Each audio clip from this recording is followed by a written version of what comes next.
तो इसमें हम कुछ नहीं कर सकते, वो 14 करोड़ का हो या 140 करोड़ का, सरकार की लीगल लायबिलिटी है उसे देने की। कई ऐसे भी तो फौजी होते हैं, हमारे एक जीओसी साहब थे, उन्होंने कहा कि मैंने पिछले 30 साल से कोई गोली ही नहीं खाई, मुझे पता ही नहीं गोली खाना क्या होता है। तो सरकार का वहां पे मेडिकल में पैसा बच भी तो रहा है ना। जो हमारे इतने सारे फिट सोल्जर्स होते हैं उन पर सरकार को 1 रुपया नहीं खर्च करना पड़ रहा। बच्ची अपना सर नहीं उठा पा रही है, मैंने इसे खुद से देख लिया है। It is a heart rending situation actually. इसकी गर्दन बिल्कुल ही पीछे ऐसे गिर। फौजियों के प्रति सरकार की सबसे ज्यादा जिम्मेदारी बनती है। सरकार से इतनी तो अपेक्षा कर सकते हैं कि अगर हम पे कोई ऐसी मुसीबत आ पड़ी है जिसमें बच्ची का ट्रीटमेंट 14 करोड़ रुपए का है, तो सरकार हमारी सहायता करेगी। जय हिंद साथियों, आज हमारे स्टूडियो में मौजूद हैं मेजर कविश अग्रवाल, जो पोस्ट रिटायरमेंट अभी पेशे से एडवोकेट हैं, सुप्रीम कोर्ट, हाई कोर्ट और एएफटी दिल्ली में कार्यरत हैं। हमारे कॉर्पोरल प्रशांत यादव जी हैं, जो कि वायुसेना में सेवारत हैं। आज हमको यहाँ इसलिए आवश्यकता पड़ी कि प्रशांत जी की एक बिटिया है जिसकी एज 11 महीने है और वो एक ऐसी बीमारी से दूषित है जिसका इलाज इंडिया के अंदर नहीं है, और उसके ट्रीटमेंट के लिए 14 करोड़ के एक इंजेक्शन की आवश्यकता है जो अमेरिका से आएगा। अब सवाल मेरा ये है कि ये ट्रीटमेंट जब जवान भर्ती होता है सेना के अंदर, तो उसके पेरेंट्स का, उसका और उसके स्पाउस का बिना किसी कैपिंग के फुल ट्रीटमेंट की प्रोविज़न होता है। और जवान कसम खाता है सेना में आते समय कि देश की हिफाजत के लिए मुझे चाहे अपने प्राणों को न्यौछावर करना पड़े, लेकिन मैं सीमा की सुरक्षा से पीछे नहीं हटूंगा। लेकिन आज हमारी सरकार इस बच्ची की ट्रीटमेंट के लिए जान बचाने से पीछे हट रही है, ट्रीटमेंट नहीं कर पा रही है। तो इसके लिए मेरी सरकार से अपील है कि अपने दायित्व को समझे, किसी ना किसी रूप में उसकी ट्रीटमेंट करे। अगर उनके पास कोई लॉ का प्रॉब्लम आ रहा है, कायदे कानून का प्रॉब्लम आ रहा है, तो कायदा कानून बनाए। अगर वहाँ भी नहीं बन पा रहा है, कोई और इशू आ रहा है, तो प्राइम मिनिस्टर राहत कोष से इनकी मदद करें। Arm forces flag day fund का भी आता है, वहाँ से भी कर सकती हैं। अगर नहीं कर सकते हैं तो इस तरीके से एक बच्चे को इस हाल पर नहीं छोड़ सकते। लेकिन सरकार ने अपनी तरफ से एक ऑप्शन खोल दिया है जवान के लिए कि वो क्राउड फंडिंग के लिए जा सकता है। तो सर आर्मी से रिलेटेड हैं, जॉब करके आए हैं, अधिकारी पोस्ट पर रहे हैं और अब बखूबी से एडवोकेट की ड्यूटी निभा रहे हैं, और इस तरह के केसेस बहुत आते होंगे। क्या ये सही है इस तरीके से कि इसकी मदद कैसे की जाए, क्या सही कदम हो सकता है आपकी तरफ से? जी देखिए, जब कोई फौजी सेना में भर्ती होता है तो वो ये कसम खाता है कि मैं भले ही लैंड, वाटर और एयर से मेरे को कहीं पे भी भेजा जाए, मैं वहाँ जाऊँगा even to the peril of my life. मतलब अगर मुझे उसमें अपनी जान भी न्यौछावर करनी पड़े। मेरा पूर्ण विश्वास है कि आज की तारीख में भी ऐसी पारिवारिक समस्या होने के बाद भी अगर प्रशांत यादव जी को कहीं ऐसी नौकरी की रिक्वायरमेंट हुई, ये आज भी जाके अपनी जान को न्यौछावर कर देंगे देश पे। और ऐसे पूर्व में बहुत सारे सैनिकों, ऑफिसर्स ने अपनी पर्सनल प्रॉब्लम्स को साइड हटाते हुए देश पे अपनी जान न्यौछावर करी है। अब सवाल यह है कि मतलब क्या एक फौजी की, ऑफिसर की, जवान की जो भी है, उसकी जान की क्या कीमत है? 1 lakh, 2 lakh, 10 crore, 14 crore, 1000 crore.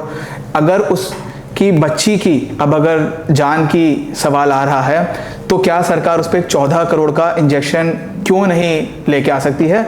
Management of funds is very easy, वो कहीं ना कहीं से मैनेज हो सकता है जी। कई सारे कंटिजेंसी फंड्स भी होते हैं, वहां से निकाल के ले लो, उस फंड में वापस डाल दिया जाएगा पैसा, ठीक है। लेकिन ये नहीं कि हमारे पास पॉलिसी, इसका ये सब किताबी बातें हैं कि पॉलिसी इसके बीच में बाधा बन रही है, कहीं से सैंक्शन लेनी है, कहीं से आपको फंड्स मैनेज करना है, दैट कैन बी डन। लेकिन क्योंकि इसमें लीगली भी अगर देखा जाए, ये इमोशनल या सेंटिमेंटल बातें ही नहीं है, लीगली भी जब कोई बंदा फौज में भर्ती हो रहा है, उस पर जैसा कि आपने भी बताया, उसके पेरेंट्स की, स्पाउस की, बच्चों की जो डिपेंडेंट्स हैं उस पर फाइनेंशियली उनकी पूरी 100% कवर की सरकार की जिम्मेदारी होती है। अगर वो ज़्यादा अमाउंट का है तो इसमें हम कुछ नहीं कर सकते, वो 14 करोड़ का हो या 140 करोड़ का, सरकार की लीगल लायबिलिटी है उसे देने की। कई ऐसे भी तो फौजी होते हैं, हमारे एक जीओसी साहब थे, उन्होंने कहा कि मैंने पिछले 30 साल से कोई गोली ही नहीं खाई, मुझे पता ही नहीं गोली खाना क्या होता है। तो सरकार का वहां पे मेडिकल में पैसा बच भी तो रहा है ना। जी जी। जो हमारे इतने सारे फिट सोल्जर्स होते हैं उन पर सरकार को 1 रुपया नहीं खर्च करना पड़ रहा जब साल में। मेरे ऊपर भी सरकार ने बहुत कम खर्चा किया है 10 साल में जब मैंने नौकरी की। मेरे पेरेंट्स के ऊपर कोई खर्चा नहीं, वाइफ के ऊपर कोई खर्चा नहीं, बच्चे मेरा कोई, I did not have any kids. तो हमारे ऊपर जब सरकार का बच रहा है, तो अगर एक व्यक्ति पे ज्यादा लग रहा है तो वो ठीक है। अब ऐसे ही जो कैलकुलेशन भी ऐसे ही करी जाती है कि किसी को ज्यादा खर्च करना पड़ेगा, किसी पे कम खर्च करना पड़ेगा, किसी पे बिल्कुल नहीं खर्च करना पड़ेगा। बिजनेस मॉडल भी ऐसे ही बनाए जाते हैं। अगर आप कोई सपोज आप जिम की सब्सक्रिप्शन लें या आप कोई ट्रैवल पैकेज लें, तो यही देख के बनाया जाता है कि अगर 100 लोग सब्सक्राइब करेंगे, इसमें से 5 लोगों पे बहुत ज्यादा खर्चा करना पड़ेगा, 90 लोगों पे कम खर्चा करना पड़ेगा और लोगों पे बहुत कम खर्चा करना पड़ेगा। तो ये टोटल ओवरऑल इसी हिसाब से मैनेजमेंट होता है। कोई क्वेश्चन पेपर बनता है वो भी ऐसे बनता है कि कुछ सवाल बहुत टफ, कुछ सवाल मीडियोकर, कुछ सवाल बिल्कुल आसान। तो ये एवरेज, गेम ऑफ एवरेजेस है। अब अगर किसी का खर्चा ज्यादा आ रहा है तो आप अपनी लीगल लायबिलिटी से पीछे नहीं हट सकते। मैडम एक बार मैं दिखा देता हूँ, बच्ची अपना सर नहीं उठा पा रही है, मैंने इसे खुद से देख लिया है। It is a heart rending situation actually. इनकी जो मसल्स हैं वो बच्ची की बहुत वीक होती जा रही हैं। देखिए 11 महीने की बच्ची है, मेरे ये इसकी गर्दन बिल्कुल ही पीछे ऐसे गिर, she is not able to control her neck. हाँ, और इनकी मसल्स जो है वो और वीक होती जाएं। तो इसको बचाने के लिए हमारी एक जिम्मेदारी बनती है, फौजियों के प्रति सरकार की सबसे ज्यादा जिम्मेदारी बनती है। Serving soldiers and even ex serviceman of any kind, क्योंकि जो फौजी देश पे अपनी जान न्यौछावर करता है, जान की कीमत 14,000 करोड़ से भी बड़ी है जी। ठीक है, कितने भी उसका कोई मूल्य नहीं है। तो अब अगर सरकार, in fact this can be a good president set by the government कि हमने देखो हम फौज के लिए ये कदम बढ़ा रहे हैं, हम इससे पीछे नहीं हट रहे हैं। तो मेरी भी हाथ जोड़ के फौज सरकार से दरख्वास्त है कि the government should do what they are bound in law to do and they should support this child and save a very very precious life of a fauji's daughter. बहुत अच्छा कहा सर आपने, बहुत ही बढ़िया बात की। सरकार से अपील भी की, जो कि हमारा तो बिना कैपिंग ट्रीटमेंट है, वहाँ पर कोई कैपिंग ही नहीं है, कितना भी पैसा हो ट्रीटमेंट लागू है। आप एज ए फादर क्या कहना चाहेंगे? सर सब लोगों को नमस्कार, मैं प्रशांत सिंह यादव एंड ये मेरी बेटी है 10 महीने की, 11वें महीने में चल रही है, जश्व यादव। ये एक बहुत ही रेयर डिसीज है, SMA spinal muscular atrophy type 1 से ग्रसित है। और अगर इसका जो ट्रीटमेंट है वो 14 करोड़ रुपए का है और वो अपने भारत में अवेलेबल नहीं है और अमेरिका से मंगाना पड़ेगा। और अगर इनको ये ट्रीटमेंट नहीं मिला तो इनकी लगभग उम्र 1.5 से 2 साल है। सर अब being a father of a such child, मैं चाह रहा था सरकार से कि सरकार मेरी बच्ची की मदद करे, क्योंकि सर मेरे पिता खुद श्री रामोता सिंह चीफ साहब वो नेवी से रिटायर्ड हैं और मैं 3 भाई हैं, हम तीनों भाई देश की सेवा कर रहे हैं। मेरे बड़े भैया ITBP में Lavkush Yadav assistant sub inspector हैं एजुकेशन में और मेरा छोटा भाई खुद इंडियन नेवी में जॉब कर रहा है। तो सर मैं 3 भाई हैं और तीनों के तीनों फौज में जॉब करते हैं, देश की सेवा कर रहे हैं और इवन मेरे पापा भी नेवी से रिटायर्ड हैं। तो जब हम घर वालों ने, हम पूरी फैमिली ने पूरा जीवन अपने देश को दिया है, देश की सेवा करने में दिया है, तो हम कहीं ना कहीं सरकार से इतनी तो अपेक्षा कर सकते हैं कि अगर हम पे कोई ऐसी मुसीबत आ पड़ी है जिसमें बच्ची का ट्रीटमेंट 14 करोड़ रुपए का है, तो सरकार हमारी सहायता करेगी।